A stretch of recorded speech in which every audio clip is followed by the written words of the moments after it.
नमस्कार, मी assistant professor Shilpa Kashettiwar basic embroidery स्टिचच्या थर्ड पार्टमध्ये तुमचं स्वागत करते. आज आपण बघूया ब्लँकेट स्टिच. ब्लँकेट स्टिचसाठी मी धागा हा बाहेर काढलेला आहे. त्यानंतर धागा हा या साईडला स्ट्रेट लाईनमध्ये ठेवून मी इथे 2-3 लाईन्स काढले. आपण 2 लाईनचा वापर करूया. दुसऱ्या लाईनमध्ये खाली सरळ सुई आणि पहिल्या लाईनच्या स्ट्रेट अशा पद्धती काढायची आणि हा धागा या सुईच्या खाली अशा पद्धतीने घेऊन हा धागा वरती ओढून घ्यायचा. समोर खाली सुईवरती हा धागा सुईच्या खाली आणि वरती ओढून घेणे. ही स्टिच आपल्याला जवळजवळ करायची आहे, परंतु तुम्हाला समजून यायला हवी म्हणून मी अशी लांब लांब करून दाखवते. या पद्धतीने धागा सुईच्या खाली आणि ही आहे ब्लँकेट स्टिच.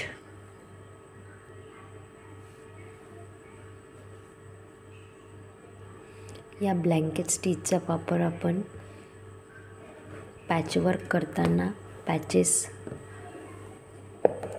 आपल्या ड्रेसला लावण्यासाठी याचा वापर करू शकतो. त्याचबरोबर मिरर वर्क करताना, अन्यथा कुठल्याही डिझाईनला आउटलाईन करताना सुद्धा आपण याचा वापर करू शकतो.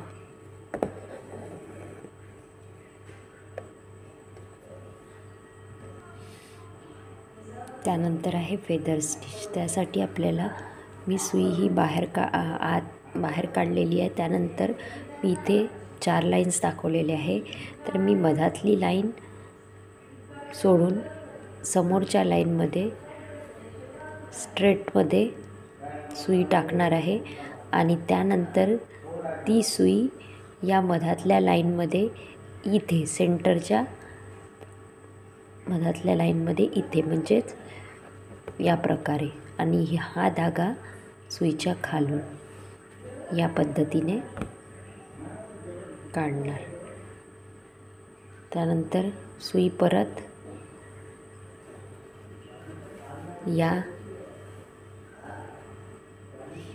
1, 2 आणि ही 3 या 3 लाईन्सच्या वरच्या लाईनमध्ये टाकून या मधातल्या लाईनच्या सेंटरमध्ये काढेल आणि हा धागा या सुईच्या खाली.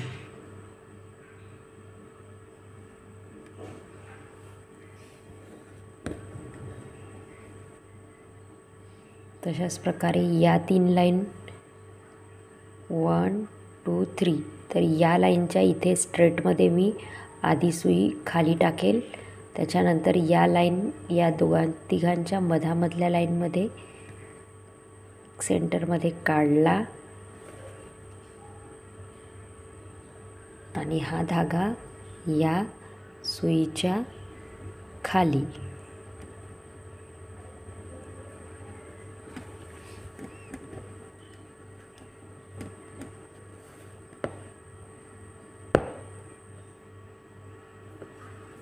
अशा पद्धतीने फेदर स्टिच.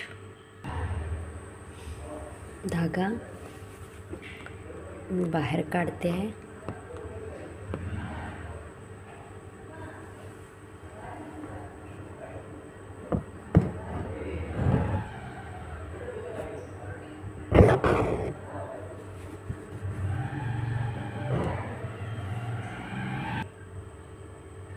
त्यानंतर धागा खालच्या लाईनमध्ये वरच्या लाईनमध्ये स्ट्रेट इथे 8 टाकते आहे.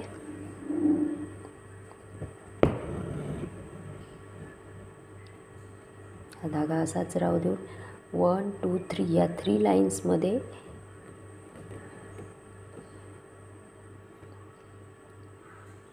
लाईन्समध्ये सेंटरमध्ये टाकते. ही स्ट्रेट लाईन आहे. या स्ट्रेट लाईनमध्ये न टाकता त्याच्या मागच्या बाजूला सेंटरमध्ये टाकून हा धागा असा ओढून घेत आहे. त्यानंतर ही 1 2 3 या 3 लाईनमधल्या सर्वात खालच्या लाईनमध्ये टाकेल. त्यानंतर ही जी सेंटर लाईन आहे तिथे या स्ट्रेट लाईनमध्ये न टाकता थोडं मागच्या बाजूला सुई बाहेर काढेल असं, आणि हा धागा सुईच्या खालून आणि ओढून घेणार.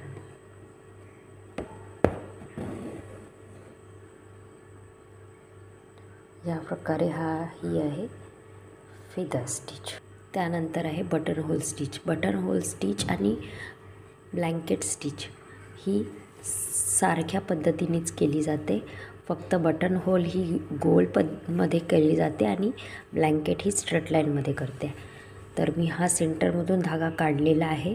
त्यानंतर ब्लँकेट स्टिचमध्ये ज्या पद्धतीने केलं जातं त्याच पद्धतीचा आपण इथे वापर करणार आहोत.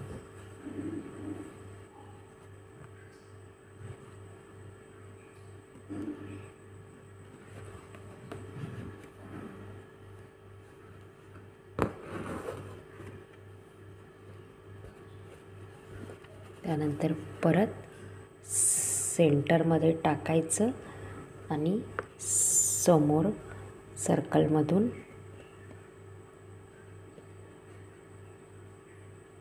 काढायचं आणि सुईच्या खाली धागा आणि सुई ओढून घ्यायची.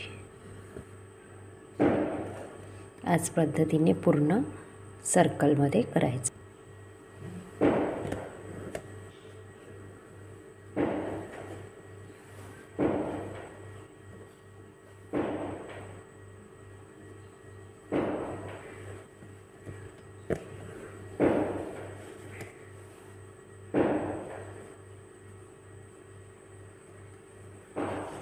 ही आहे बटन होल स्टिच.